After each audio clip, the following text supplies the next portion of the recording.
How to tag someone on Twitter.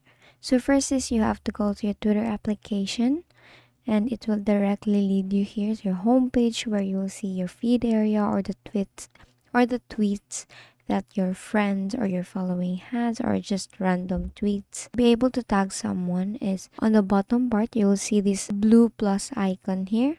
Just tap on that, and here you will be able to put your tweet. So let's say you want to say hi and tag someone.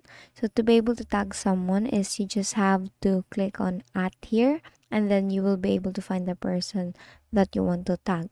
Username or name, and then here let's say you want to tag Selena Gomez, and just tap on that person's name, and basically you have successfully tagged that specific someone. And that is all for today. If it doesn't work, make sure that you have checked if your Twitter application is updated.